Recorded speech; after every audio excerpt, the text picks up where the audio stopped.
Dalam momentum penuh keberkahan di bulan Ramadan 1446 Hijriah, Ikatan Notaris Indonesia kembali menunjukkan komitmen sosialnya melalui serangkaian kegiatan yang syarat dengan nilai kemanusiaan.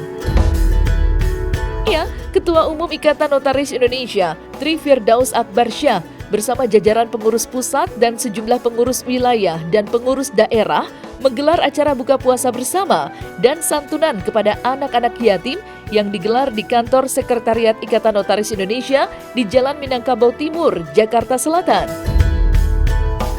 Menghadirkan sebanyak 100 anak yatim yang merupakan warga yang tinggal di sekitar kantor sekretariat.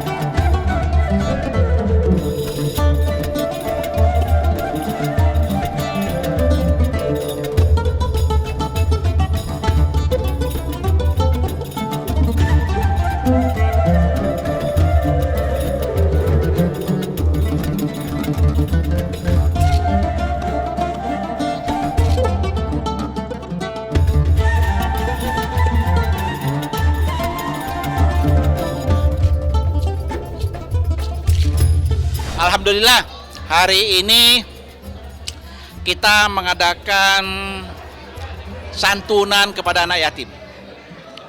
Seperti tahun-tahun sebelumnya, setiap tahun kita adakan. Kalau tahun lalu, suasana ruangannya ini masih belum jadi. Tapi kalau sekarang ini cukup bagus, kan? Jadi lebih cozy, lebih sesuai lah ruangan ini. Dan hari ini ada 100 anak yatim. Alhamdulillah. Ada 100 yang kita bagi dari ada beberapa yayasan dan anak yatim yang di lingkungan gedung ini. Di lingkungan RW sini yang kita panggil. Kita memberikan santunan kepada mereka, dan di mana bulan Ramadan ini bulan penuh rahmat, bulan penuh pengampunan, dan kesempatan yang baik kita berikan santunan kepada mereka sebagai rasa kasih sayang kita, cinta kita. Karena apa? Karena anak-anak yatim ini adalah mereka membutuhkan kasih sayang, mereka membutuhkan semangat. Jadi dengan adanya santunan ini paling tidak bahwa mereka hidup tidak sia-sia, mereka hidup tidak sendirian, tapi ada orang-orang yang memperhatikan.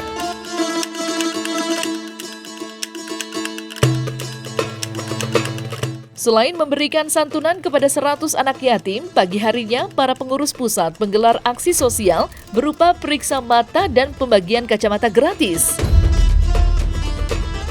Selain bukti kepekaan Ikatan Notaris Indonesia terhadap masyarakat yang membutuhkan bantuan, kegiatan sosial dan amal yang dibingkai dalam rangkaian acara buka puasa bersama ini sekaligus menegaskan loyalitas dan solidnya para pengurus dan anggota, mulai dari pusat sampai daerah di bawah kepengurusan yang terpilih secara sah melalui Kongres ke-24 di Banten. Bahkan dalam salah satu wawancara dengan sebuah media, Ditjen Ahu Widodo melontarkan pernyataan bernada ancaman, di mana para notaris yang tidak mengikuti keputusan pemerintah akan diberhentikan.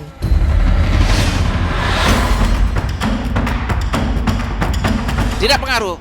Yang bisa memberhentikan itu kalau jelas-jelas kalau misalnya ada kesalahan yang fatal. Tidak ada yang bisa memberhentikan.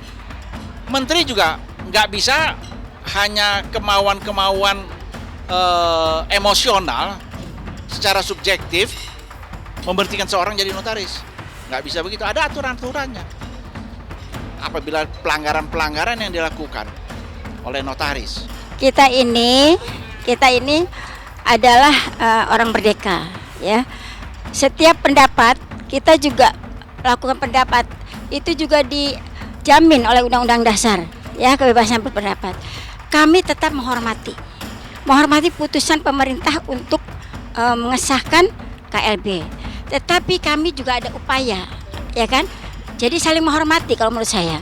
Kalau misalnya terjadi memang putusannya ternyata memang disahkannya oleh pemerintah, kami dengan setia akan mengikuti, akan tunduk. Tapi berikan kebebasan berpendapat kepada orang lain.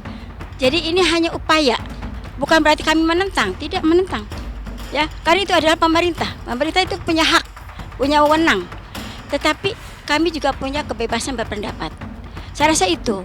Jadi kalau misalnya sampai ada ancaman, saya rasa pemerintah tidak sepicik itulah untuk menilai seseorang atau menilai yang itu tidak tunduk akhirnya berhenti. Atas dasar apa untuk memberhentikan kami? Ya kan? Kami tetap menghormati. Ya, apalagi kami juga di notaris Jakarta, semua tidak ada yang membedakan ini dari KLB, ini dari dari Kongres, tidak ada. Semua kami adalah notaris. Kami tunduk pada pemerintah. Karena kan pemerintah yang mengangkat kami, ya kan? Tapi kalau saya rasa hari ini tidak ada ancaman ya menurut saya. Itu adalah perbuatan anak kecil lah kok kayak gitu, ya kan? Kita ini sama aja, kita tetap menghormati dan pemerintah punya wewenang, punya kuasa untuk mengesahkan yang KLB yang sah, ya. Tetapi berikan kesempatan kepada kami yang Kongres ini untuk menunggu Mahkamah Agung, putusan Mahkamah Agung. Seperti diberitakan sebelumnya, Ikatan Notaris Indonesia sedang menghadapi proses hukum dan menunggu keputusan Mahkamah Agung terkait adanya dualisme kepengurusan.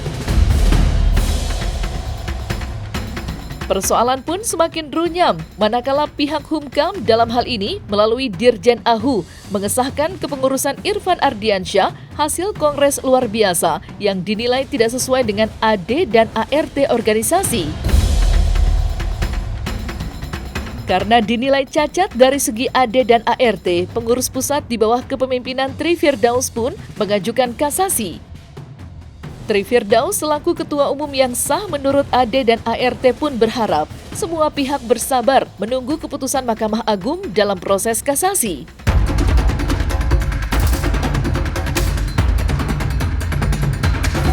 Kalau kondisi saat sekarang ini, kita ini orang hukum, kita ini taat hukum, ya. Bahwa proses kasasi itu belum selesai. Itu harus kita hormati. Di Kementerian Hukum itu hanya pendaftaran. Pengesahan badan hukumnya sudah. Hanya pendaftaran. Apakah boleh? Proses kasasi belum selesai, tapi sudah dikeluarkan pendaftarannya. Sementara pihak Kumham sendiri itu sebagai salah satu pihak. Pada saat itu, dia juga mengajukan kasasi. Teori hukumnya di mana begitu? Teori hukumnya di mana? Dan itulah, ini sebagai pelajaran juga. Supaya diketahui juga bahwa kita orang hukum, kita harus taat hukum, kita taat aturan. Tidak bisa semena-mena dalam menerapkan suatu keputusan.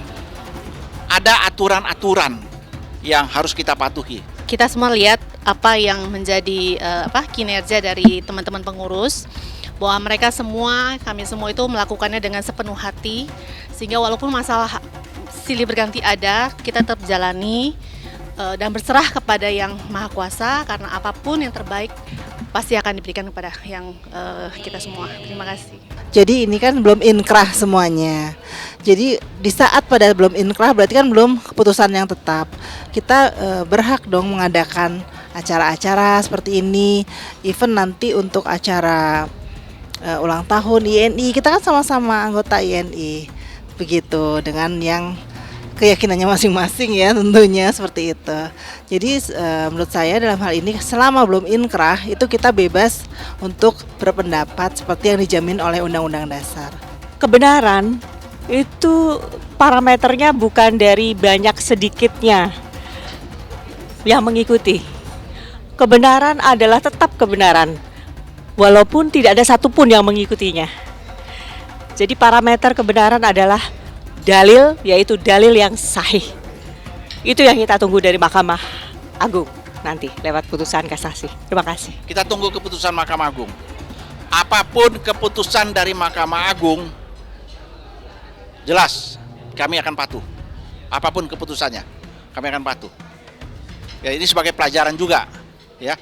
Tidak bisa serta-merta sedang proses belum selesai, belum inkrah, sudah ada keputusan yang dikeluarkan.